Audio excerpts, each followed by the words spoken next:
Yeah, this is crazy, huh? It's been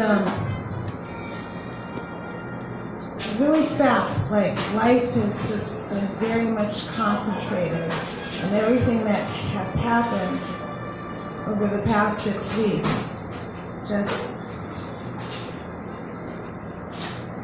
It was a very different moment before that. And it was a very different moment before November 18th. We had just, that's what I want to talk about. Like, we used to have like these ongoing conversations, you know, the continuing conversation that you pick up again the next day or next week and pick that back up. And there was a few themes that we talked about a lot. And one thing about Baba, he was interesting because, you know, he's so old and has had very strong opinions and ideas and experiences going back from the 60s and stuff, and has been political and is somewhat dogmatic, even though he never thought of himself as that. My experience with him was that he was. But in the same time, he was really interested in hearing my perspective on things. So we would have these conversations, you know, like about race. We talked about race a lot. And I think that he started to be kind of reflective about what that meant in terms of his own self, like in the party, and like this idea, the relationship between these revolutionary black men and the white women who were there to support, you know, and that fusion, and that's interesting, you know, and that was something, and that was part of his reality.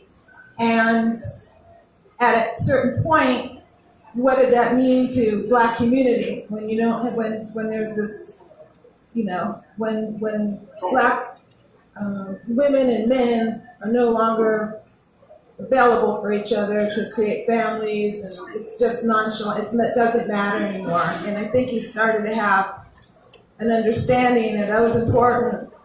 We definitely started to have an understanding, or I think I represented black women kind of in general, because he used to talk about that. You know, I'm really glad to be with a black woman, with a sister. And it was just interesting because that was definitely a change. You know, there was change. I came with him. When I came to him, my friend Tasha was like, you should work with Baba on his, you know, with his health, because he was like pre-diabetic and high blood pressure and all sorts of stuff. Black men stuff. And so I did. You know, it was just kind of informal, but he ended up not being in the range of pre-diabetic anymore, and his blood pressure dropped and got off of medications. And so even though, you know, he had been in food service all these years and knew how it was supposed to go and everything, he started being like, you know, there's a fact here, and I'm open. We had two ongoing arguments. One argument was really hilarious. We laugh about it because we almost broke up with it. We went to San Francisco to visit his daughter and my dad, who lives up in Santa Rosa. And on the way back, we had this huge argument about, like, if we had a child, where the child would go to school, and if he'd be homeschooled or vaccinated. We don't have children. We never did. It was kind of early on in our thing, but we had this huge angry conversation about this. And I was like, you know, he was like, and we laughed about that. That was really the only angry conversation I think we ever had in our relationship. And there you have it, right? But he was kind of in the process of a new evolution, you know, a new way of thinking. He encouraged me so much to write my book. I'm a teacher, and I'm writing a book on health and wellness, and he was constantly encouraging me to do that, constantly.